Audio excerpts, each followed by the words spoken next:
Hello guys, welcome back. और आज हम लोग करने जा रहे हैं इलेक्ट्रिसिटी का सेकंड पार्ट, जिसमें हम लोग बात करेंगे रेजिस्टेंस, रेजिस्टर्स और ओम्स लॉ के बारे में। तो अगर आपने इसके पहले का वीडियो नहीं देखा है तो आप जाके ज़रूर देख सकते हैं, क्योंकि उसमें हम लोगों ने बात किया है करंट के बारे में, चार्ज के बारे में, पोटेंशियल पोटेंशियल डिफरेंस, इन सब के बारे में। और अगर आपको ये सारी चीज़ें ऑलरेडी आती हैं तो आप इस टॉपिक के साथ आराम से कंटिन्यू कर सकते हैं। तो चलिए बिना किसी देरी के हम लोग स्टार्ट करते हैं अपना आज का टॉपिक, जो कि है रेजिस्टेंस। तो रेजिस्टेंस, हमारे पास जो फिज़िक्स में रेजिस्टेंस होता है, दिस इज़ नथिंग बट वही रेजिस्टेंस जो कि हम लोग इंग्लिश में पढ़ते हैं। ठीक है, इंग्लिश में हम लोग जो रेजिस्टेंस पढ़ते हैं उसका क्या मतलब होता है? रेजिस्टेंस का मतलब होता है समथिंग दैट कॉजेज ऑब्स्ट्रक्शन। जैसे आप लोगों ने अगर स्कूल में करी हो, आपके यहाँ मतलब एक हर्डल रेस होती है कि मतलब ये आपका रेस ट्रैक है, इस रेस ट्रैक के बीच बीच में कुछ मतलब ऐसे पोल टाइप के, हर्डल टाइप के लगा दिए जाएंगे कि आपको उनके ऊपर से कूद के निकलना है, नीचे से निकलना है। तो वो एक तरीके से ऑब्स्ट्रक्शन का काम करते हैं, या आप कह लीजिए एज अ रेजिस्टेंस काम करते हैं आपकी स्पीड के लिए, आपके फ्लो के लिए। तो यही चीज़ रेजिस्टेंस हम लोगों की फिज़िक्स में भी फॉलो होती है, या यही रेजिस्टेंस हम लोग इलेक्ट्रिसिटी में भी पढ़ते हैं। इस रेजिस्टेंस का मतलब क्या होता है, आइए इसको समझते हैं। इसके पहले थोड़ा हम लोग कंडक्टर की वर्किंग समझते हैं कि कोई भी चीज़ कंडक्टर क्यों होती है।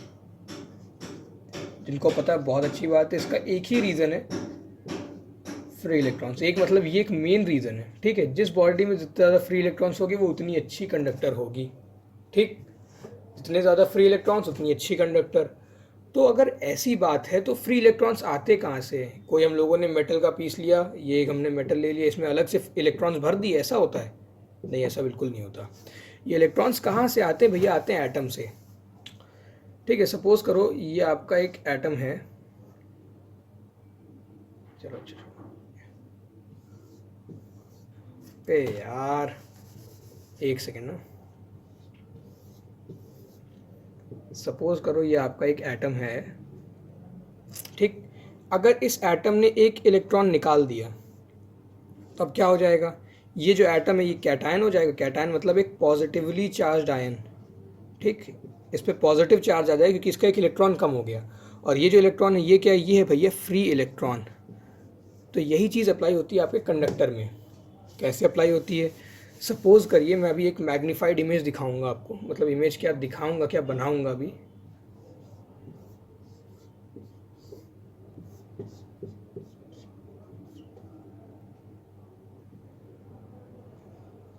ठीक है, ये जो है यहाँ पर जो आपको सफ़ेद वाला हिस्सा दिख रहा है कुछ नहीं, यहाँ पर भी वायर बना हुआ है, वो लाइट की वजह से दिख नहीं रहा होगा। ओके, तो ये मैंने एक सर्किट बना रखा है जिसमें आप लोग कहोगे ये इतना बड़ा सा क्या है? ये कुछ नहीं, यही वायर है। हम लोग फ़ोन में ऐसे करके चीज़ों को बड़ा कर देते हैं ना, मैग्नीफाई कर देते हैं। वही चीज़ है कि ये हमारे पास सर्किट है, ये सर्किट का वायर है, वायर है, वायर है। यहाँ पर हम लोगों ने वायर को मैग्नीफाई कर दिया तो बड़ा सा दिख रहा है, और बाकी फिर ये वायर ही वायर है।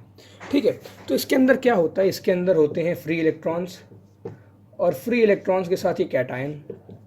ठीक, फ्री इलेक्ट्रॉन्स भी होंगे इसमें, कैटायन भी होंगे। ठीक, ज़रूरी नहीं जितने फ्री इलेक्ट्रॉन्स होते ही कैटायन हो। ठीक है, कितना भी कोई भी रेशियो हो सकता है उनका।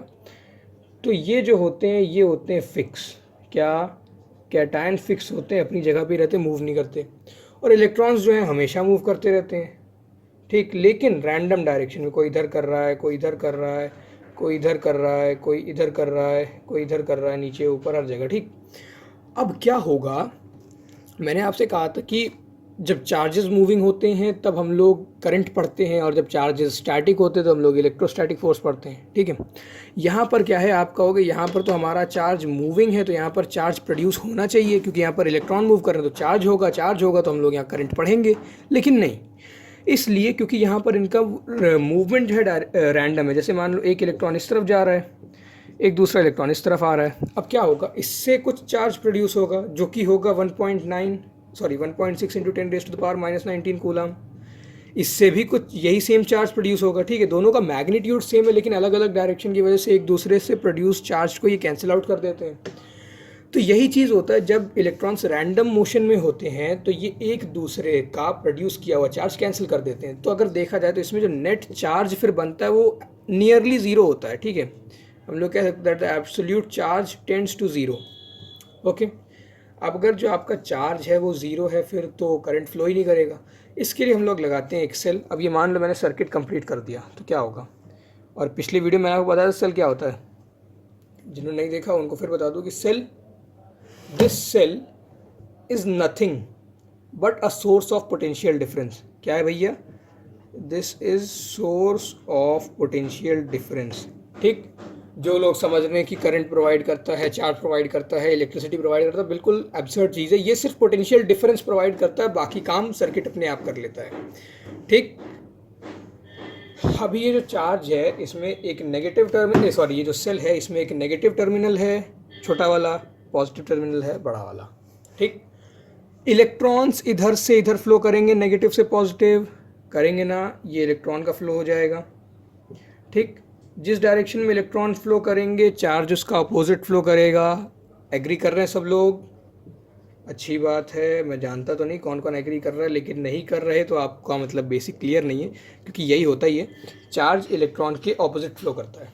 ठीक, अब क्या होगा, ये जो इलेक्ट्रॉन, ये पोटेंशियल डिफरेंस हुआ तो यहाँ से इलेक्ट्रॉन फ्लो करेंगे तो ये जो इधर रैंडम मोशन इलेक्ट्रॉन्स कर रहे थे, कोई इधर जा रहा है कोई उधर जा रहा है, जो इधर उधर जा रहे थे, ये इनको इन्फ्लुएंस करते जाएंगे और क्या करेंगे, ये जितने भी रैंडम मोशन कर रहे थे ना इलेक्ट्रॉन्स, अब ये इलेक्ट्रॉन्स भी एक ही डायरेक्शन में मोशन करेंगे इन वाले इलेक्ट्रॉन्स के इन्फ्लुएंस की वजह से।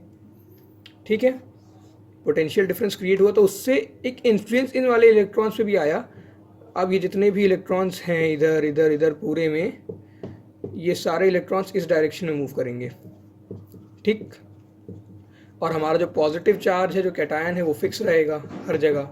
ठीक, अब होगा क्या कि ये इधर से इलेक्ट्रॉन मूव कर रहा है, इधर से पूरे में मूव कर रहा है।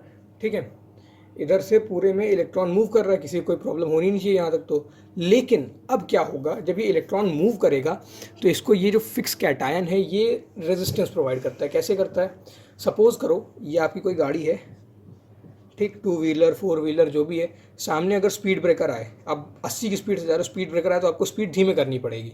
ठीक, फिर आपने स्पीड बढ़ाई, फिर सामने ट्रैफिक आ गया, फिर आप स्पीड धीमे करोगे, फिर ट्रैफिक गया, फिर आप स्पीड बढ़ाओगे, फिर ट्रैफिक आ गया, फिर आप स्पीड धीमे करोगे। ठीक है, यही चीज़ यहाँ भी होती है, जो मतलब यहाँ पर हम लोगों ने लगा रखा है पोटेंशियल डिफरेंस। ठीक है, मैंने क्या कहा था, potential difference is equal to work upon charge, work is equal to force into displacement upon charge, force is equal to mass into acceleration upon charge. ठीक है, अब ये देखा है तो हम लोग कह सकते हैं भैया अगर पोटेंशियल डिफरेंस होगा तो एक्सेलरेशन होगा। तो जो इलेक्ट्रॉन्स होते हैं करते तो हैं एक्सेलरेट, लेकिन बार बार इनको रिटार्ड होना पड़ जाता है। किसकी बदौलत, ये जो कैटायंस हैं इनकी बदौलत। जितने भी ये कैटायंस हैं, ये सिर्फ इस हिस्से में नहीं है कैटायन, इधर भी है, इधर भी है, इधर भी है, इधर भी है, पूरे वायर में कैटायन है। ठीक है, जो मैंने मैग्नीफाई कर रखा है तो आपको दिख रहे हैं। तो ये जो इलेक्ट्रॉन्स है कैटायन से टकरा के फिर धीरे हो जाते हैं, फिर स्पीड बढ़ती है, फिर धीरे हो जाते हैं, फिर स्पीड बढ़ती है। तो ये जो कैटायंस होते हैं ना, ये यही काम करते हैं, रेजिस्टेंस प्रोवाइड करते हैं। ठीक है, तो ये हो गया रेजिस्टेंस का कॉन्सेप्ट कि रेजिस्टेंस क्यों आता है किसी भी चीज़ में। लेकिन हम लोग अपनी कैलकुलेशंस के लिए ये मान लेते हैं जो भी कंडक्टर है या जो कंडक्टिंग वायर है उसको हम लोग कहते हैं उसमें रेजिस्टेंस ज़ीरो है। ठीक है, ये सिर्फ मतलब हम लोग अपनी कैलकुलेशन के लिए आइडियल कंडीशन रख के चलते हैं। असलियत में कोई कंडक्टर जीरो रेजिस्टेंस प्रोवाइड नहीं करता, चाहे कितना अच्छे से अच्छा क्यों ना। सुपर कंडक्टर भी है तो वो भी कुछ ना कुछ अमाउंट में रेजिस्टेंस प्रोवाइड करता ही है, कुछ ना कुछ रेजिस्टेंस ऑफर करता ही है। तो अगर रेजिस्टेंस की डेफिनेशन देखी जाए तो we can say that resistance is the obstruction offered to the flow of charge. ठीक, चार्ज के फ्लो में जो बाधा उत्पन्न करता है या बाधा उत्पन्न होती है उसे हम लोग रेजिस्टेंस कहते हैं। ओके, यहाँ तक सभी को बातें समझ में आ गई होंगी। अब थोड़ा डिटेल में समझते हैं कि एग्जैक्टली हो क्या रहा है यहाँ पे। ठीक है, तो सपोज़ करो कि हमारे पास, मतलब मैंने तुम्हें कहा था ये हमारे पास एक वायर है। ठीक है, इसके पहले मैंने ये 2 डायमेंशनल क्रॉस सेक्शन वाला कॉन्सेप्ट बता दिया था। ठीक है, सपोज़ कर लो ये एक बिल्कुल पतला सा एक गोला है। ठीक, ये पूरा का पूरा वायर है, उसका मैंने एक सर्कल टाइप एरिया ले लिया। जैसे मान लो ये मेरे पास वायर है। ठीक है, इसका सिर्फ मैं एक इतना सा हिस्सा लूँ, सिर्फ जो गोल वाला हिस्सा दिख रहा है ना, गोल वाला, सिर्फ मैं इतना एक गोल वाला हिस्सा लूँ, सिर्फ एक टू डायमेंशनल गोला ले लूँ मैं, ठीक है, समझ रहे हो बात, टू डायमेंशनल गोला, वायर तो थ्री डायमेंशनल है, इससे मैं टू डायमेंशनल गोला कट कर लूँ, यानी कि एक कट इधर मारा एक कट इधर मारा, बिल्कुल पतला सा एक गोला निकल आया। तो उस टू डायमेंशनल गोले में से कुछ इलेक्ट्रॉन्स पास करेंगे, 1 सेकेंड में कुछ इलेक्ट्रॉन्स पास करेंगे, ठीक है, ये मान के चल रहे हैं, मान के क्या चल रहा है, ऐसा करेंगे जब वो किसी सर्किट से, जैसे ये कनेक्टेड है, ठीक, ये कनेक्टेड है, तो इसमें चार्ज फ्लो करेगा, चार्ज इधर से इधर फ्लो करेगा, इधर से इधर फ्लो करेगा, और इलेक्ट्रॉन्स जो हैं वो इधर से इधर फ्लो करेंगे, ठीक है। तो इसमें से इलेक्ट्रॉन्स जब फ्लो कर रहे हैं तो मान लेता हूं मैं कि 10 इलेक्ट्रॉन्स फ्लो कर रहे हैं, ठीक, इसमें से भी 10 इलेक्ट्रॉन्स फ्लो कर रहे हैं, बढ़िया, कोई दिक्कत नहीं है। इसमें क्या हो रहा है, इसमें ये 10 इलेक्ट्रॉन 2 सेकेंड में फ्लो कर रहे हैं, इसमें यही 10 इलेक्ट्रॉन 1 सेकेंड में फ्लो कर रहे हैं, ओके। अगर 10 इलेक्ट्रॉन्स फ्लो कर रहे हैं तो इसमें चार्ज कितना प्रोड्यूस हुआ, चार्ज होता है NE, N क्या है नंबर ऑफ इलेक्ट्रॉन्स, E क्या है एलिमेंट्री चार्ज, ठीक है। 10E को मैं लिख सकता, फिर मैं यहाँ लिख सकता हूँ कि यहाँ पर 10E चार्ज प्रोड्यूस हो रहा है, यहाँ पर भी चार्ज 10E ही प्रोड्यूस हो रहा है, ठीक, आ रही है बात समझ में, यहाँ पर भी 10E है, यहाँ पर भी 10E है, E क्या है 1.6 इंटू 10⁻⁻19 कूलाम, यानी कि ये है एलिमेंट्री चार्ज, ठीक। इतना चार्ज यहाँ से जा रहा है, चार्ज की यूनिट होती है कूलाम, लो लगा दिया कूलाम, ठीक है, इतना चार्ज यहाँ से पास कर रहा है, ठीक, 2 सेकेंड में, और इतना चार्ज यहाँ से पास कर रहा है 1 सेकेंड में, ठीक है। अब करंट कितना पास कर रहा है, करंट होता है Q/T, Q है चार्ज, T है टाइम, यानी कि rate of flow of charge, rate of flow of charge, ठीक है। यानी कि यहाँ पर चार्ज पास कर रहा था 10E कूलाम, टाइम है यहाँ पर 2 सेकेंड, यहाँ पर चार्ज पास कर रहा है 10E कूलाम, यहाँ पर भी, यहाँ पर टाइम है 1 सेकेंड, तो यहाँ पर चार्ज पास कर रहा है, यहाँ पर करंट हो जाएगा 5E एम्पियर और यहाँ पर करंट हो जाएगा 10E एम्पियर, ठीक है। अब इसी चीज़ को हम लोग बेस बना के थोड़ा आगे पढ़ते हैं, तो हम लोगों ने अपनी कैलकुलेशन के लिए मान रखा है कि भैया ये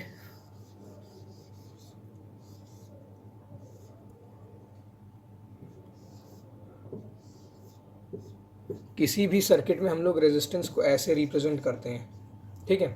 तो मैंने यहाँ पर यही कर रखा है कि ये मैंने मान लिया मेरा एक सर्किट है, उसमें मैंने ये वायर है, ये पूरा वायर, ये यहाँ से लेकर के ये पूरा वायर है, ये बीच में इतना हिस्सा जो है ये रेजिस्टर का है, ठीक। क्या होगा, यहाँ से मान लो 20 इलेक्ट्रॉन निकले, ठीक, 20 इलेक्ट्रॉन इधर से निकले, इधर भी 20 जाएंगे, इधर भी 20 ही होंगे, इधर भी 20 होंगे, मतलब ऐसे पास करते करते 20 इलेक्ट्रॉन यहाँ है, फिर थोड़ी देर बाद यहाँ पहुँचे, यहाँ पहुँचे, यहाँ पहुँचे, फिर यही 20 इलेक्ट्रॉन यहाँ पहुँचे, फिर यही 20 इलेक्ट्रॉन इधर भी आएंगे। कोई ये रजिस्टर इलेक्ट्रॉन खा तो लेता नहीं है, ये इलेक्ट्रॉन की स्पीड धीमे कर देता है, कैसे, टक्कर करवा करवा के, ठीक है ना। यहाँ भी 20 आएंगे, यहाँ भी 20 आएंगे, यहाँ भी 20 आएंगे, ठीक, 20 इलेक्ट्रॉन्स।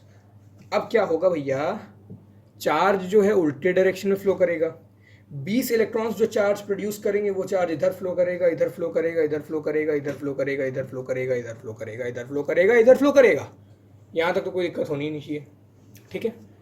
तो ये हो गई एक बात। अब वही रेट वाली चीज़ अगर लेके आए तो 20 इलेक्ट्रॉन का चार्ज पहले भी इधर फ्लो हो रहा था, 20 इलेक्ट्रॉन का चार्ज अभी भी इधर फ्लो हो रहा है, तो जो रेजिस्टेंस है इसको चार्ज से कोई मतलब ही नहीं है। क्यों नहीं है, क्योंकि भैया एक मिनट, क्योंकि भैया हम लोगों ने ये पढ़ा अभी अभी कि ये हमारे पास एक 2 डायमेंशनल क्रॉस सेक्शन है, ठीक, यहाँ से अगर 20 इलेक्ट्रॉन पास हो रहे हैं, यहाँ से भी 20 इलेक्ट्रॉन पास हो रहे हैं, कोई दिक्कत नहीं है, रेजिस्टेंस चाहे जितना बढ़ा दो इलेक्ट्रॉन 20 ही पास होंगे, होंगे कि नहीं होंगे, 20 इलेक्ट्रॉन पास होंगे तो चार्ज भी 20 इलेक्ट्रॉन जितना ही पास होगा। अब डिपेंड ये करता है कि करंट जो है, करंट वो डिपेंड करती है चार्ज अपॉन टाइम पे, यानी कि ये टाइम पे भी डिपेंड करता है, ठीक है। जैसे हम लोग वर्क और पावर के बीच का रिलेशन होता है ना, कि एक बंदे ने, जैसे अभी मैं इसको थोड़ा वर्क और पावर से रिलेट कर देता हूँ, दोनों बिल्कुल अलग अलग चीज़ें हैं, बस मैं बता रहा हूँ, ठीक है। एक ये बंदा है ए, ठीक, एक ये बंदा है बी, कोई काम है, वो काम इसने 10 सेकंड में किया, वही सेम काम इसने एक घंटे में किया, नहीं 1 मिनट में कर दिया, ठीक।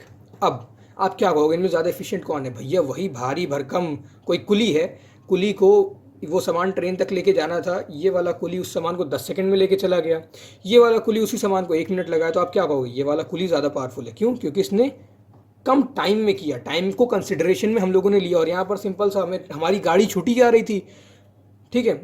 अब ऐसे समझ लो कि आपकी फैमिली है, ठीक है, ये आप, मम्मी, पापा, भाई, ये चाचा, चाची, भाई, बहन, ठीक। अब क्या होगा, आप लोगों ने ये वाला कुली लिया, ये वाला कुली लिया, ठीक। आप लोगों की ट्रेन छूटी जा रही है, तो ये वाला है, ये वाले ने जल्दी पहुंचा दिया, आप लोग ट्रेन में बैठ गए, चाचा चाची लोग पीछे छूट गए, ठीक है। तो यहाँ पर हम लोग टाइम कंसिडरेशन में ले रहे हैं। मान लो कि आप लोग ट्रेन के आने से 1 घंटे पहले से ही खड़े हुए हो, तो आप आराम से आओ, चाहे आपको कुली 1 मिनट ले, चाहे 10 सेकंड ले, आपको कोई मतलब ही नहीं, आराम से पहुँच रहे हैं आप लोग, ठीक है। तो ये हम लोग पावर कंसिडरेशन में लेते हैं, या ये जो हम लोगों ने पावर कंसिडरेशन में लिया ना टाइम के लिए, सॉरी, टाइम को कंसिडरेशन में लिया पावर के लिए, उसी तरह हम लोग टाइम को कंसिडरेशन में लेते हैं करंट के लिए। कि रेजिस्टेंस चाहे आप जितना भारी भरकम लगा दो, जितना भारी भरकम रेजिस्टेंस लगा दो, ठीक है, अगर यहाँ से 20 कूलाम का चार्ज पास हो रहा है, तो यहाँ से भी 20 कूलाम का चार्ज, मतलब एक ये है और एक ये छोटा सा रेजिस्टेंस है, ठीक है, एक ये है और एक ये छोटा सा रेजिस्टेंस है, ठीक। 20 कूलाम यहाँ से घुसा, यहाँ से भी 20 कूलाम ही निकलेगा, यहाँ से भी अगर 20 कूलाम घुसा तो भैया यहाँ से भी 20 कूलाम ही निकलेगा। फ़र्क किस में पड़ा, यहाँ पर जो है चार्ज की स्पीड बहुत धीमे हो गई, ठीक है, रेजिस्टेंस बहुत भारी भरकम था, चार्ज की स्पीड बहुत धीमे हो गई। तो इतनी डिस्टेंस चार्ज को ट्रेवल करने में लगा कितना टाइम, सपोज कर लो इसमें उसको लगा 10 सेकेंड, और यही डिस्टेंस इस चार्ज ने ट्रेवल कर ली 1 सेकेंड में, क्योंकि यहाँ पर रेजिस्टेंस बहुत छोटा था। तो रेजिस्टेंस का जो फ़र्क पड़ा वो चार्ज पे नहीं पड़ा, चार्ज इधर भी 20 था, इधर भी 20 है, फ़र्क पड़ा करंट में। क्यों? क्योंकि करंट भैया यहाँ पर हो गई 2 एम्पियर, जबकि यहाँ पर आपकी करंट हो गई 20 एम्पियर, ठीक है। तो रेजिस्टेंस का लेना देना सिर्फ करंट से है, चार्ज से कुछ नहीं लेना देना होता है रेजिस्टेंस का। तो सिंपली मैं कह सकता हूँ कि रेजिस्टेंस का लेना देना करंट से है, ठीक है, इसका लेना देना जो है वो करंट से है, चार्ज से नहीं है, ठीक। लेकिन इसका लेना देना rate of flow of charge से है, ठीक, कि rate of flow of charge ही तो करंट होता है। तो मतलब यही स्पीड वाली चीज़ हो गई कि अगर कोई बंदा है उसकी स्पीड 10 मीटर पर सेकेंड है, मतलब कोई बंदा नहीं, 10-12 लोग हैं उनकी स्पीड 10 मीटर पर सेकेंड है, ठीक। तो 1 सेकेंड में, मतलब इसको एक एग्जांपल समझाता हूँ मैं सर को, ठीक है। सपोज करो एक मैराथन चल रही है, मैराथन की अच्छा स्प्रिंट चल रही है, ठीक है, स्प्रिंट चल रही, स्प्रिंट मतलब एक 100 मीटर की रेस चल रही है, ठीक है। उसमें आपका ये एक चेक पॉइंट है, ठीक। अगर आप लोग बहुत तेज़ दौड़ रहे हो तो हम लोगों ने एक ऐसे ही देखा कि 10 सेकेंड में यहाँ से कितने लोग पास हुए, मान लो 150-200 लोग भाग रहे हैं। अगर स्प्रिंट है तो बहुत तेज़ तेज़ दौड़ेंगे सब लोग, ठीक है। अगर बहुत तेज़ तेज़ दौड़ेंगे तो देखा गया कि 10 सेकेंड में पूरे के पूरे 100 लोग यहाँ से निकल गए। और यही मान लो मैराथन चल रही, लोग बिल्कुल मरे मरे धीरे धीरे से भाग रहे हैं, ठीक है। यहाँ पर देखा गया 10 सेकेंड में कितने लोग निकले, तो भैया अब धीरे भागेंगे तो 10 सेकेंड में कम ही लोग भी निकल पाएंगे, माना कि सिर्फ 85 लोग निकले। समझ में आ रही बात, यहाँ पर इतने ही टाइम में ज़्यादा लोग निकल गए क्योंकि स्पीड ज़्यादा थी, यहाँ पर कम स्पीड थी। तो यही समझ लो कि अगर चार्ज की, इलेक्ट्रॉन की स्पीड ज़्यादा होगी, इलेक्ट्रॉन की अगर स्पीड ज़्यादा होगी, यानी कि चार्ज जो है वो भी ज़्यादा होगा, यानी कि करंट जो है वो भी ज़्यादा होगा, लेकिन रेजिस्टेंस जो है वो कम हो जाएगा, क्योंकि रेजिस्टेंस कम था इसीलिए उसकी स्पीड ज़्यादा थी, ठीक। इसीलिए चार्ज जो है ज़्यादा तेज़, मतलब उसका चार्ज का फ्लो जो था, उसका रेट ऑफ फ्लो था वो ज़्यादा था, रेट ऑफ फ्लो ज़्यादा था तो करंट ज़्यादा था, इसलिए रेजिस्टेंस ज़्यादा था। अब मान लो यहीं अगर रेजिस्टेंस ज़्यादा होता तो इलेक्ट्रॉन की स्पीड कम हो जाती, तो चार्ज भी, rate of flow of charge भी कम हो जाता, यानी कि करंट भी कम हो जाता, ठीक है। चार्ज निकलेगा उतना ही, लेकिन ज़्यादा टाइम लगा देगा क्योंकि उसकी स्पीड धीरे है। अब ये बात अगर आपको क्लियर हो गई है तो आगे की चीज़ें बहुत आराम समझ में आएंगी। बस यही होता आपका रेजिस्टेंस। तो इससे हम लोगों ने ये समझा कि रेजिस्टेंस जो है, इससे हम लोगों ने ये समझा कि रेजिस्टेंस जो है that is inversely proportional to current. Resistance बढ़ेगा करंट घटेगा, करंट बढ़ेगा तो रेजिस्टेंस घटेगा, ठीक। ये हो गया रेजिस्टेंस और आई के बीच का रिलेशनशिप। अब आ जाते हैं हम लोग ओम्स लॉ पे। ओम एक मतलब बहुत बड़े साइंटिस्ट थे जिन्होंने एक बहुत मतलब ऐसा लॉ दिया जो कि आज भी हम लोग यूज़ में लेते हैं, ठीक है। अब वो लॉ था क्या, आप लोगों ने अगर पढ़ा है तो बहुत ही अच्छी बात है। ओम्स लॉ की ये जो फॉर्मूला ये तो सभी ने पढ़ा होगा, V is equal to I R, ठीक है। लेकिन ओम्स लॉ का स्टेटमेंट ये था कि according to Ohm's law the current flowing in, मैं एक बार जल्दी से बोल देता हूँ उसके बाद समझा देता हूँ, ठीक है। According to Ohm's law the current flowing in a conductor is directly proportional to the potential difference applied across its end provided that the physical conditions and the temperature of the conductor remains constant. मतलब ये मेरे पास एक दूसरा circuit, ठीक, दो circuit है मेरे पास। इस सर्किट में सपोज करो I is equal to 2 ampere है, R इज इक्वल टू 3 है, इसकी यूनिट ओम होती है, अभी इसके बारे में आगे बात करेंगे। और इसमें I is equal to, sorry resistance कहाँ से बीच में आ गया, सॉरी। इन्होंने कहा कि current flowing is directly proportional to the potential difference, यानी कि सपोज करो करंट यहाँ पर 2 है और पोटेंशियल डिफरेंस यहाँ पर 3 है। तो अभी अगर इन्होंने पोटेंशियल डिफरेंस बढ़ा के 6 कर दिया तो करंट क्या होगा, करंट जो है वो भी बढ़ेगा। करंट कितना हो जाएगा, 4 हो जाएगा, ठीक है।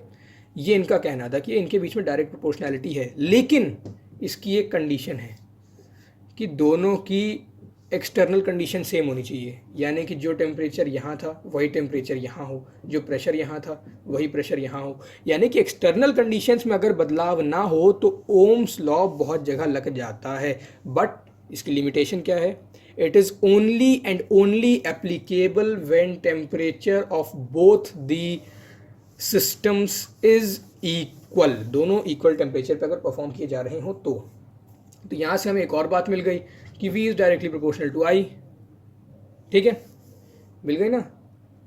ये बात मिली कि V जो है V is directly proportional to I, okay. अब V अगर I के प्रोपोर्शनल है तो यहाँ पर क्या होगा, ये कांस्टेंट ऑफ, अगर एक प्रोपोर्शनैलिटी का कांस्टेंट लगा दें तो हम लोग इसको इक्वल कर देंगे, V इज इक्वल टू के आई, ठीक। I को नीचे लें तो V by I is equal to K. तो ये बात हो गई यार। ये बात क्या है कि ये जो k कांस्टेंट है, बाद में एक्सपेरिमेंटली देखा गया कि ये k constant is nothing but R मतलब रेजिस्टेंस। अब यही चीज़ सामने आ गई कि R is equal to V by I, और यहाँ से हमारी फेमस इक्वेशन आती है ओम्स लॉ की, V is equal to I R, ठीक। बहुत इंपॉर्टेंट इक्वेशन, इससे बहुत सारे न्यूमेरिकल सॉल्व होने वाले हैं, ओके। तो अब हमें V equal to I R समझ में आ गया, ये कहाँ से आया, क्यों आया, ठीक है। अब V is equal to I R जो हमें फॉर्मूला समझ में आया, इससे हम लोग पहले रेजिस्टेंस की यूनिट निकाल लेते हैं यार। V equal to I R है तो R is equal to V by I है। एक सेकेंड, ये हमारे पास R is equal to V upon I है, बढ़िया बात। V की यूनिट होती है वोल्ट, ये होती है एम्पियर, तो बस यही हो गई इसकी रेजिस्टेंस की यूनिट। रेजिस्टेंस की यूनिट होती है वोल्ट पर एम्पियर या फिर ओम। अगर हम लोग 1 ओम को डिफाइन करना चाहें तो हम लोग कह सकते हैं कि 1 ओम या अ रेजिस्टेंस या the resistance of a conductor is said to be 1 ohm when 1 ampere of current passes through that circuit and the potential difference across its end is 1 volt, ठीक है। यानी कि ये, ठीक, यहाँ पर 1 वोल्ट का पोटेंशियल डिफरेंस लगा हुआ है, यानी कि ये जो भी सेल है उसका पोटेंशियल डिफरेंस 1 वोल्ट है, और यहाँ से जो करंट पास हो रही है वो 1 एम्पियर है। तो हम लोग ये कह सकते हैं कि ये जो यहाँ पर रेजिस्टेंस लगाया है वो 1 ओम का रेजिस्टेंस है, ठीक है, 1 ओम का रेजिस्टर है, ओके। तो ओम्स लॉ वाली लिमिटेशन समझ में आ गई क्या होता है कि भैया ये हमारे पास एक है ओम्स लॉ की लिमिटेशन। एक बार फिर से बता देता हूँ कि ओम्स लॉ का जो स्टेटमेंट था वो क्या कहना चाह रहा था। मेरे को लग रहा है वो हिस्सा कट गया था, मतलब वो कैमरे में आया ही नहीं, मैंने ऊपर ही लिख दिया था, ठीक है। सपोज़ ये हमारे पास सर्किट 1 है और ये हमारे पास इसके साथ सर्किट 2 है,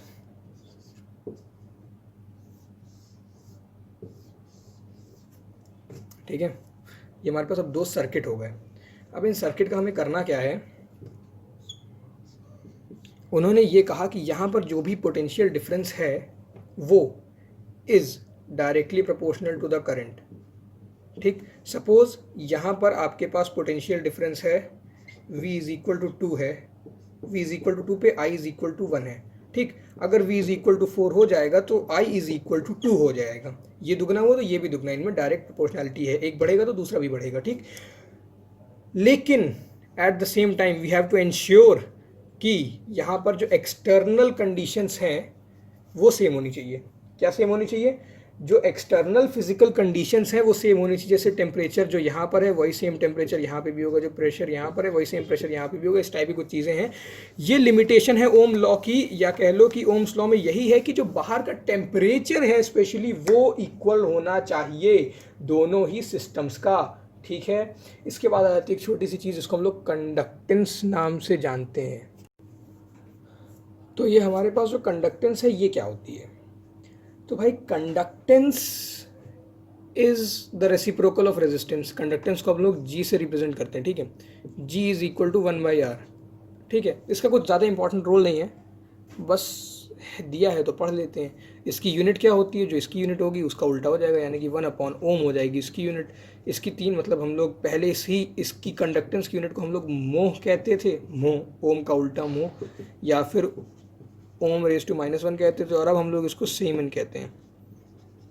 ठीक है, अब हम लोग इसको सीमेन कहते हैं और इसको हम लोग एस से रिप्रेजेंट करते हैं। तो पहले इसकी ये यूनिट थी, उसके बाद ये, मतलब ये तो होती है, ये साइंटिफिक यूनिट है, पहले हम लोग इसको ये बोलते थे, अब ये नाम डिस्कार्ड हो गया, हम लोग इसको ये बोलते हैं।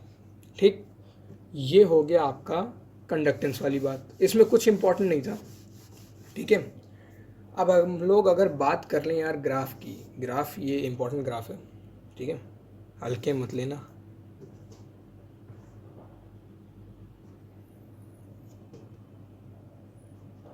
सपोज ये आपका y है, इस पे v है, इस पे i है, तो जो भी एक ओमिक रेजिस्टर होता है ना, ओमिक रेजिस्टर, उसका ग्राफ ऐसे जाता है। ठीक, उसका स्लोप हर एक पॉइंट पे सेम रहता है कि यहाँ पर भी स्लोप वही है, यहाँ पर भी स्लोप वही, यहाँ पर भी। अब चलो कोई 2 पॉइंट ले लेते हैं, 1 2। सपोज इस पॉइंट पे करंट है I1, इस पॉइंट पे है I2, इस वाले पॉइंट पे वोल्टेज है V2, इस वाले पे पोटेंशियल डिफरेंस है V1। ठीक, अब ये डिस्टेंस हो जाएगी I2 माइनस I1। क्यों भैया, क्यों I2 माइनस I1? ये I2 है पूरा, ये I1 है, तो I2 में से I1 घटा देंगे तो इतना बचेगा। उसी तरीके से ये वाला हो जाएगा V2 माइनस V1। क्यों? क्योंकि ये पूरा V2 है, इसमें से ये V1 है, V1 घटा देंगे तो ये बचेगा V2 माइनस V1। अब अगर स्लोप निकालें तो स्लोप होता है tan थीटा। ठीक है, क्या स्लोप होता है tan थीटा? निकालना स्लोप मेरे को, तो मैंने लिख दिया slope equals tan theta. tan theta यानी कि परपेंडिकुलर अपॉन बेस, ये हमारा थीटा इस थीटा के रिस्पेक्ट में परपेंडिकुलर हो जाएगा V2 minus V1 upon I2 minus I1। ठीक, तो अब ये जो स्लोप निकला ये क्या है? हमारे पास फॉर्मूला होता है R is equal to V upon I, V ऊपर I नीचे। ठीक, तो ये जो स्लोप निकला, इस स्लोप की जो भी वैल्यू आएगी वो कुछ नहीं है, वो है रेजिस्टेंस। ठीक है, स्लोप की वैल्यू आएगी रेजिस्टेंस, और ग्राफ से स्लोप निकालने का फॉर्मूला होता है delta V upon delta I, simple. ठीक, delta V upon delta I। Okay, बस ये हो गई आपकी ग्राफ वाली बात। इसमें यही सिंपल सी एक चीज़ दी हुई थी, और जो भी ओमिक रेजिस्टर्स होते हैं ना उनका ग्राफ ऐसा ही होता है। ठीक, और बाकी एक और टाइप के रेजिस्टर्स होते हैं जो कि होते हैं नॉन ओमिक रेजिस्टर, उनका ग्राफ कैसा होता है? अगर ये जानना है तो लो भैया उनका ग्राफ भी बना देते हैं। उनका ग्राफ ऐसा होता है, ये हो सकता है, ये हो सकता है, ये हो सकता है। ओमिक रेजिस्टर का ग्राफ जो है उसका हर पॉइंट पे जो है स्लोप सेम रहती है। ठीक है, ये हो गए आपके 2 टाइप के ग्राफ्स। ओके, तो बस यही कुछ बातें थी। अब समझ लेते हैं V एग्जैक्टली है क्या। तो यार V is equal to IR में जो हमारे पास V होता है वो V क्या है? सपोज करो, ठीक, ये एक सर्किट है, इसमें ये मैंने लगा दिया रेजिस्टर, बढ़िया, कोई दिक्कत नहीं। यहाँ पर कुछ पोटेंशियल है, छोड़ो, ये यहाँ पर मेरा करंट आ रहा है 2 एम्पियर, ये लगा है 3 एम्पियर का। ठीक है, V is equal to IR apply करूँगा अगर मैं, तो मेरे पास क्या आ जाएगा? V is equal to 6 volt. अभी 6 वोल्ट क्या है? 6 वोल्ट यहाँ पर लगने वाला पोटेंशियल है, राइट? लेकिन ऐसा नहीं है, ये बाद में आता है। पहले क्या आता है? पहले हमारे पास ये आता है 6 वोल्ट है, ये देखो 2 एम्पियर यहाँ भी है, 2 एम्पियर यहाँ पे भी, 2 एम्पियर यहाँ पे भी है, और 2 एम्पियर यहाँ पे भी है। ठीक, समझ रहे हो बात? कि 2 एम्पियर वहाँ भी है, वहाँ भी है, वहाँ भी है, यहाँ भी है। तो ये हो गया हमारा एम्पियर वाला हिसाब। अब अगर इसको हम लोग और अच्छे से समझने की कोशिश करें तो पोटेंशियल, ये वी जो है ना, ये क्या होता है ये बताओ पहले। ये वी होता है पोटेंशियल, होता है? नहीं होता। ये वी होता है पोटेंशियल में डिफरेंस। ठीक, ये होता है वी। वी तुम जहाँ भी देखोगे ना 90% चांसेस है वो वी पोटेंशियल डिफरेंस होगा, पोटेंशियल नहीं होगा। ठीक है, तो वी पोटेंशियल डिफरेंस होता है, तो पोटेंशियल डिफरेंस के लिए हमें चाहिए 2 पॉइंट्स, किसी 2 पॉइंट्स के बीच में तो होगा पोटेंशियल डिफरेंस। तो वो 2 पॉइंट्स होते हैं रेजिस्टर के अक्रॉस, एक ये वाला पॉइंट और एक ये वाला पॉइंट। अब इन दोनों पॉइंट्स के बीच जो पोटेंशियल डिफरेंस होगा वो होगा 6 वोल्ट। कैसे? यहाँ से 2 एम्पियर आया, 6 अरे यार ये 6 एम्पियर नहीं, सॉरी ये 6 ओम है। ठीक है, ठीक, ये 3 ओम है। ठीक है, अब ये 2 एम्पियर इधर से आया, 3 ओम के रेजिस्टर से पास हुआ, तो यहाँ पर अब 6 वोल्ट का पोटेंशियल डिफरेंस आएगा, कह लो पोटेंशियल का ड्रॉप आएगा। सपोज ये हमें पोटेंशियल नहीं बताता, पोटेंशियल का डिफरेंस बताता है। ठीक है, अब मान लो अगर इस पॉइंट पे तुम्हारा पोटेंशियल 100 था तो यहाँ पर 94 हो जाएगा। यहाँ पर तुम्हारा पोटेंशियल 36 था तो यहाँ पर 30 हो जाएगा। यहाँ पर तुम्हारा पोटेंशियल 98 था तो यहाँ पे 92 हो जाएगा। समझ में? पोटेंशियल डिफरेंस होता है इन दोनों के इन दोनों पॉइंट्स पे डिफरेंस। और क्योंकि भैया यहाँ पर कोई रेजिस्टेंस नहीं है, अब बाकी ये जो हमारा ये बचा कुचा हिस्सा है, इस वाले हिस्से में और इस वाले हिस्से में हमने क्या बात की, रेजिस्टेंस है ही नहीं। तो यहाँ पर v is equal to I R, R हो जाएगा 0, v इज इक्वल टू 0। ठीक, तो यहाँ पर इस पॉइंट से इस पॉइंट के बीच में क्या पोटेंशियल डिफरेंस है, इस पॉइंट से इस पॉइंट के बीच में 0 पोटेंशियल डिफरेंस है, इस पॉइंट से इस पॉइंट के बीच में भी 0 पोटेंशियल डिफरेंस है। तो जो पोटेंशियल डिफरेंस यहाँ पर है वही पोटेंशियल डिफरेंस यहाँ से लेकर के यहाँ तक पूरे में है। इसलिए हम लोग अब कह सकते हैं कि भैया ये 6 वोल्ट का पोटेंशियल डिफरेंस यहाँ पर है। ठीक है, ये होता है आपका पोटेंशियल डिफरेंस। फाइन, अब इस बात को ये ख़त्म करते हैं, हम लोग बढ़ेंगे आगे। और आगे हमारे पास अगला टॉपिक क्या है ये देखना पड़ेगा, फैक्टर्स अफेक्टिंग रेजिस्टेंस। की रेजिस्टेंस जो है, रेजिस्टेंस किसी भी बॉडी का किन किन चीज़ों पे डिपेंड करता है। बहुत ही इंपॉर्टेंट चीज़ है समझना। ठीक है, तो किसी भी बॉडी का रेजिस्टेंस जो है वो मेनली 4 चीज़ों पे डिपेंड करता है। क्या क्या? एक, length of conductor, LENGTH, length of conductor. Okay, दूसरा area of cross section of conductor, मैं सिर्फ एरिया ऑफ क्रॉस सेक्शन लिख रहा हूँ। ठीक है, area of cross section of the conductor. तीसरा स्पेसिफिक रेजिस्टेंस या फिर रेजिस्टिविटी ऑफ द कंडक्टर। और चौथा टेम्परेचर ऑफ द कंडक्टर। ठीक, ये 4 चीज़ों पे डिपेंड करता है। कैसे कैसे डिपेंड करता है ये जान लेते हैं। इसको मैं एक एग्जांपल से समझाना प्रेफर करूँगा। सपोज़ ये आपके पास एक सड़क है। ठीक, इस यहाँ पर आपको जाना है दिल्ली से मुंबई जाना है। ठीक, दिल्ली से मुंबई जाना है, कम से कम आई थिंक कम से कम तो 1300 किलोमीटर, 1000 किलोमीटर तो हो गई बस। ठीक, 1000 किलोमीटर। और दूसरा एक और कंडीशन कंसीडर करते हैं, यहाँ पर आपको मुंबई से पुणे जाना है। मुंबई से पुणे, अब मेरे को यार पता नहीं डिस्टेंस कितनी होगी, मेरे हिसाब से यार दोनों महाराष्ट्र में है तो ज़्यादा से ज़्यादा 100 किलोमीटर मान लेते हैं, वो भी बहुत है। ठीक है, 100 किलोमीटर मान लेते हैं दोनों के बीच की डिस्टेंस। ठीक, ये 100 किलोमीटर या 1000 किलोमीटर आपको ज़्यादा दूर जाने में किस में टाइम लगेगा, सॉरी मतलब ज़्यादा टाइम किस में लगेगा, इसमें लगेगा। ठीक, क्या होगा, इसमें आपका टाइम जो है वो ज़्यादा होगा, इसमें आपका टाइम कम होगा। ठीक, यही दूसरी चीज़ कंसिडर कर लें, भैया यहाँ पर भी हमें दिल्ली से पुणे जाना है, यहाँ पर भी हमें दिल्ली से पुणे जाना है, सॉरी यहाँ पर भी हमें मुंबई से पुणे जाना है, और नीचे भी हमें मुंबई से पुणे जाना है। ठीक, इधर भी 100 किलोमीटर है, उधर भी 100 किलोमीटर है। डिफरेंस क्या है, ये जो आपकी ये वाली रोड है ये आपकी डबल लेन रोड है, ये आपका 8 लेन हाईवे है। तो अब आपको किस में ज़्यादा टाइम लगेगा और किस में कम? भैया यहाँ पर ट्रैफिक में फंसने के चांसेस ज़्यादा हैं, बार बार आपको स्पीड धीमे करनी पड़ेगी, इसमें आपको ज़्यादा टाइम लगेगा। ठीक, और इस वाले में क्या है, इस वाले में आप फर से निकल जाओगे, बार बार ओवरटेक, 8 लेन आराम से निकलोगे तो इसमें टाइम कम लगेगा। बस कुछ ऐसी ही चीज़ वायर के रेजिस्टेंस के साथ भी होती है, लेंथ और एरिया ऑफ क्रॉस सेक्शन एक साथ समझ में आएगा, ठीक है। एरिया ऑफ क्रॉस सेक्शन क्या होता है, सपोज कर लो ये मेरे पास मेरा कंडक्टर है, ठीक है, ये मेरा कंडक्टर है, तो इस कंडक्टर का ये वाला जो एरिया है, ये वाला एरिया, ये एरिया ऑफ क्रॉस सेक्शन कहलाता है, ठीक है। तो अब भैया एक ये कंडक्टर है मेरे पास, एक ये कंडक्टर है मेरे पास, मतलब ऐसा नहीं है, ऐसा है, एक मिनट, दूसरा कंडक्टर, एक ये कंडक्टर है मेरे पास।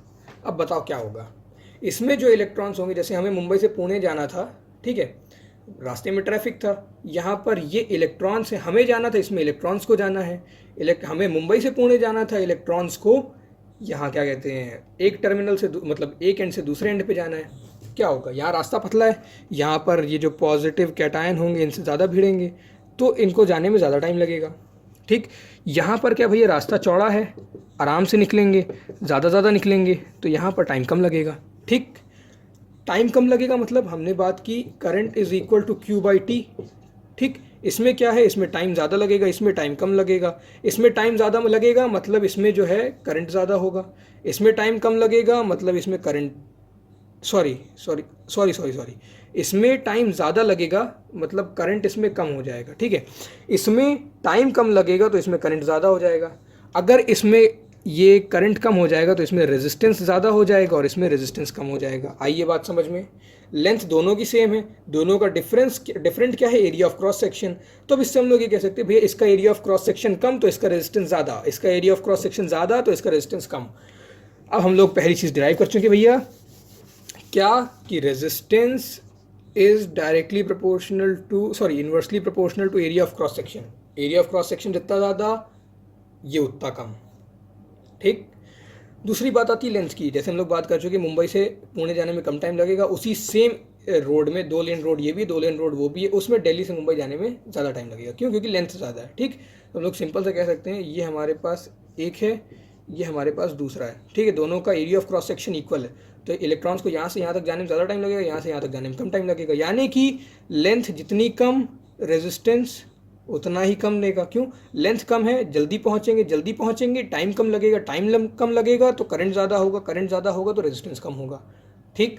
ऊपर वाले में देखें तो ऊपर वाले में भैया लेंथ ज़्यादा है तो टाइम ज़्यादा लगेगा तो करंट कम हो जाएगा तो रेजिस्टेंस ज़्यादा हो जाएगा, ठीक। अब इन दोनों चीज़ों को कंपेयर करके हम लोग कह सकते हैं भैया resistance is directly proportional to L, ठीक है। अब हम इन दोनों इक्वेशन को कंपेयर करते तो हमारे पास आ जाएगा it is directly proportional to L upon A, ये प्रोपोर्शनैलिटी का साइन हटेगा, कांस्टेंट ऑफ प्रोपोर्शनैलिटी आ जाएगा, ये हो जाएगा R is equal to rho L upon A। Rho क्या है, ये रो वही स्पेसिफिक रेजिस्टेंस है जिसकी हम लोगों ने बात की, ये मटेरियल टू मटेरियल डिपेंड करता है, ठीक है। अब लोगों को बहुत कन्फ्यूजन होता है रेजिस्टेंस और रेजिस्टिविटी में, तो ऐसा है यार, रेजिस्टेंस जो होता है वो लेंथ और एरिया पे डिपेंड करता है, किसी भी कंडक्टर का लेंथ कितना, उसका एरिया कितना है, इस बात पे डिपेंड करेगा आपका रेजिस्टेंस। लेकिन रेजिस्टिविटी जो होता है वो सिर्फ मटेरियल पे डिपेंड करता है, हर अलग अलग मटेरियल का अलग अलग ये होता है, ठीक है, मटेरियल के नेचर पे डिपेंड करता है कि उसका रो क्या होगा, ये सिर्फ टाइप ऑफ मटेरियल पे डिपेंड करता है, कॉपर का अलग होगा, सिल्वर का अलग होगा, आयरन का अलग होगा, एल्यूमिनियम का अलग होगा, नेचर ऑफ कंडक्टर पे डिपेंड करता है, ठीक। आखिरी चीज़ टेम्परेचर, इसको हम लोग फार्मूले में इंक्लूड नहीं करते हैं, लेकिन टेम्परेचर जितना ज़्यादा रेजिस्टेंस उतना ज़्यादा, टेम्परेचर जितना कम रेजिस्टेंस उतना कम, ठीक। तो आज हम लोगों ने ये मेन बातें कर ली, अब आप बाकी पढ़ सकते हैं, ये आपको वैसे समझ में तो आ ही गया होगा यार। और बाकी हमारे पास यार एक स्पेसिफिक टाइप का एक क्वेश्चन आता है कि उसमें हमसे कहता है कि ये आपके पास एक वायर है, ठीक। इस वायर को अगर मैं दुगना लंबा कर दूं, इसको आप इमेजिन करो, जब आप किसी वायर को लंबा करने की कोशिश करोगे तो क्या होगा, उसका लेंथ बढ़ेगा, ठीक, बढ़ेगा ना।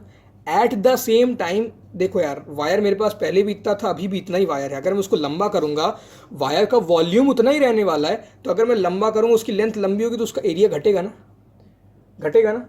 ऐसे समझो कि आप किसी चीज़ को खींचोगे या आप किसी वायर को अगर ऐसे खींचने की कोशिश करो, धीरे धीरे वो पतला हो जाएगा। आप कोई बैलून ले लो, ठीक है, बैलून गुब्बारा, उसको फिर आप ऐसे पकड़ के ऐसे खींचो तो पहले गुब्बारा जो है बीच में मोटा रहेगा, जितना आप खींचते जाओगे उतना गुब्बारा पतला होता जाएगा, बीच से आपको समझ में आएगा, क्यों, क्योंकि वॉल्यूम उसमें सेम है, पहले लेंथ कम थी तो एरिया ज़्यादा था, अब आपने लेंथ बढ़ा दी तो एरिया कम हो गया। अब यहाँ पर डबल नुकसान होगा यार, ठीक है। सपोज़ ये आपका वायर था पहले, सपोज़ ये आपका वायर था पहले इसमें रेजिस्टेंस था R1, अब इसमें रेजिस्टेंस है R2। अब R1 R2 में क्या रिलेशन है? सपोज कर लो कि मैंने इसको 2 टाइम्स लंबा कर दिया, पहले इसकी लेंथ थी L, अब इसकी लेंथ हो गई 2L, तो R1 R2 में क्या रिलेशन होगा? ये बहुत बेसिक सा क्वेश्चन है, बहुत ज़्यादा आपको देखने को मिल जाएगा। इस क्वेश्चन कैसे करेंगे कि देखो यार R1 जो है, R1 का रेजिस्टेंस कितना हो जाएगा, इसका सपोज कर लो एरिया A है, ठीक है। तो R1 का रेजिस्टेंस हो जाएगा रो L अपॉन A। R2 कितना हो जाएगा, R2 में भैया लेंथ बढ़ गई, ठीक है, लेंथ डबल हो गई। एरिया क्या हो गया, एरिया घट गया, एरिया मतलब आधा हो गया A/2। देख रहे हो, मतलब कि रेजिस्टेंस डिपेंड करता है लेंथ और एरिया पे। यहाँ पर लेंथ कम हो रही है, सॉरी लेंथ बढ़ रही है तो रेजिस्टेंस घटेगा, एरिया भी कम हो रहा है तो रेजिस्टेंस और ज़्यादा घटेगा। अब इन दोनों को अगर आप कंपेयर करो तो आपको क्या मिलेगा? अगर मैं R1 अपॉन R2 कर दूँ, इस दोनों को डिवाइड कर दूँ, मेरे पास आ जाएगा R1 upon R2 is equal to rho L upon A upon, या फिर इसको ऐसे कर देते हैं, रुको, इससे आपको ज़्यादा अच्छे समझ में आएगा। रो L upon A divided by this, divided by rho 2L by A/2, ठीक है। अगर मैं इसको लिखना चाहूँ तो ये भैया ये वाला 2 ऊपर आ जाएगा, ये वाला 2 ऊपर आ जाएगा, तो ये हो जाएगा रो 4L बाई A। मल्टीप्लाई करूँगा तो रेसिप्रोकल हो जाएगा, यानी कि A अपॉन 4 रो L हो जाएगा, multiplied by A by 4 rho L। A से A कट गया, रो L से रो L कट गया, R1 अपॉन R2 1/4 हो गया। यानी कि R1 जो है अभी मतलब पहले दोनों का रेजिस्टेंस अब क्या हो जाएगा, अगर हमें लेंथ जो है दुगनी करूँगा, 2 टाइम्स करूँगा, तो रेजिस्टेंस जो है वो 4 टाइम्स बढ़ जाएगा। समझ रहे हो, क्योंकि लेंथ दो डबल नुकसान हो रहा है, लेंथ भी बढ़ रही है, एरिया भी कम हो रहा है, ठीक है। अब यहाँ से हमारा ख़त्म होता है यार ओम्स लॉ, रेजिस्टेंस, रेजिस्टिविटी, सब कुछ। इसके बाद कुछ स्टैंडर्ड चीज़ें आती है जहाँ पर मतलब कहाँ पे कैसा वायर लेना चाहिए, कैसा रेजिस्टेंस, वो सब आप लोग खुद ही पढ़ सकते हैं, इसमें कुछ पढ़ाने लायक है नहीं वैसे, ठीक है। देख लेना आप, कहीं पे यार ज़्यादा रेजिस्टेंस की ज़रूरत होती है, कहीं पे कम रेजिस्टेंस की ज़रूरत होती है। जैसे ये हमारे पास बल्ब होता है एक, ठीक है, बल्ब में हमें बहुत ही हाई रेजिस्टेंस चाहिए होता है, क्यों? क्योंकि हमें उसको ग्लो करवाना है, तो यहाँ पर हमें एक ऐसा वायर लेना पड़ेगा जिसका रेजिस्टेंस बहुत हाई हो, ठीक है, हाई रेजिस्टेंस हो। एक फ्यूज़ वायर नाम की चीज़ होती है, मतलब अब तो MCB आपके घर में आपने देखा होगा, मिनिएचर सर्किट ब्रेकर MCB आता है, पहले आता था फ्यूज़ वायर, आपने वो भी देखा होगा, एक ऐसा होता है, इतना सा गोल्डन गोल्डन होता है, ये थोड़ा ग्लास टाइप में होता है, मतलब वो एग्जैक्टली पोर्सिलिन होता है, ठीक है, इसके अंदर एक वायर होता है, ठीक है। ये जो वायर है ये इसलिए बनाया जाता है सो दैट अगर ज़्यादा करंट फ्लो करे तो ये मेल्ट कर जाए, मेल्ट कर जाए तो ये जो सर्किट है ये टूट जाएगा, आगे की चीज़ें जो हैं वो सेफ़ हो जाएंगी। तो ठीक है, हम लोग क्या चाहेंगे कि यार हम लोग जितना करंट इसमें मतलब इसका हम लोग कुछ एक ऐसा रेजिस्टेंस हम लोग इसमें सेट कर दें कि इसका रेजिस्टेंस जो हो वो हमारे मन मुताबिक हो, ठीक है, लेकिन इसका मेल्टिंग पॉइंट जो है वो कम हो, सो दैट जैसे ही वो बढ़े तो ये मेल्ट हो जाए, ठीक। तो ये फ्यूज़ वायर होता है, फ्यूज़ वायर स्पेशली लेड और टिन का बना होता है, क्योंकि ये एक ऐसा अलॉय होता है जिसका मेल्टिंग पॉइंट लो होता है। इसी तरीके से अलग अलग चीज़ें होती हैं, आप देख सकते हैं, जैसे आपके पास एक आयरन होता है, आयरन मतलब वही प्रेस जिससे हम लोग कपड़े प्रेस करते हैं, या हीटर, इमर्शन हीटर हो सकता है, रूम हीटर हो सकता है। इस टाइप की चीज़ों में आपको क्या चाहिए, आपको चाहिए कि भैया मेल्टिंग पॉइंट भी कम, मेल्टिंग पॉइंट भी ज़्यादा हो, क्योंकि हम नहीं चाहते ये मेल्ट हो जाए, मेल्टिंग पॉइंट भी ज़्यादा हो और रेजिस्टेंस भी हाई हो, ऐसा चाहते हैं हम, तभी तो ये हमें गर्मी प्रोवाइड करेगा, ठीक है। तो इसीलिए मतलब हम लोग इसी टाइप की चीज़ें यूज़ करते हैं। इसमें नाइक्रोम वायर यूज़ होता है, निकल और क्रोमियम का एक अलॉय होता है वो यूज़ होता है। तो बस यही सारी चीज़ें हैं, और बाकी एक आ जाता है आपके पास सुपर कंडक्टर। सुपर कंडक्टर एक ऐसी चीज़ होती है जो कि मतलब अभी तो रियल लाइफ में पॉसिबल नहीं है, लेकिन एक बार आ जाए तो ऐसा समझ लो, आप अपना फ़ोन चार्ज करोगे, विद इन 10 से 15 सेकेंड चार्ज हो जाएगा, और बिल्कुल 100% 10 से 15 सेकेंड में, उसके बाद पूरे दिन की बैटरी देगा। ऐसा समझ लो कि चार्ज कैपेसिटर की तरह होगा और ख़त्म बैटरी की तरह होगा। ये होगा सुपर कंडक्टर। ये बहुत ही लो टेम्परेचर पे एग्जिस्ट करते हैं, यानी कि हम लोगों का सबसे कम टेम्परेचर ये होता है -273.15 डिग्री सेल्सियस। इसी को हम लोग 0 केल्विन भी कहते हैं, एब्सोल्यूट ज़ीरो, ठीक। इससे कम टेम्परेचर हम लोग ले जा ही नहीं सकते। इनफैक्ट हम लोग ये टेम्परेचर भी कभी अचीव नहीं कर सकते। ये ओके नहीं, 0 के लिखा है, ठीक है, 0 केल्विन, ये टेम्परेचर भी हम लोग कभी अचीव नहीं कर सकते। और ये जो सुपर कंडक्टर्स होते हैं, आज जो हमारे पास सुपर कंडक्टर्स हैं, जैसे मरकरी हो गया और नायोबियम हो गया, इस टाइप की चीज़ें, जैसे मरकरी 4.2 केल्विन के नीचे, 4.2 केल्विन, समझ रहे हो, इतना कम टेम्परेचर, मतलब लिटरली बहुत कम टेम्परेचर, इतने कम टेम्परेचर पे या इससे कम पे वो सुपर कंडक्टर की तरह एक्ट करता है। इसी तरीके से लेड होता है पीबी, वो 7.25 केल्विन के नीचे ऐसे एक्ट करता है, ठीक है। एक और होता है ऐसे नायोबियम, नायोबियम फार्मूला मेरे को याद ही नहीं है, नायोबियम, ठीक है। ये जो है 9.2 केल्विन पे या इसके नीचे ऐसा रिएक्ट करता है, समझ रहे हैं ना आप लोग। सो विद दैट नोट हमारा ये पार्ट ख़त्म हो चुका है। अब अगले वाले में हम लोग इलेक्ट्रोमोटिव फोर्स वगैरह पढ़ेंगे। तो अब आज का यहीं तक रखते हैं, अच्छे से पढ़ लीजिएगा सो दैट आपको अच्छे से सब समझ में आ जाए। With that note take care, bye, keep learning.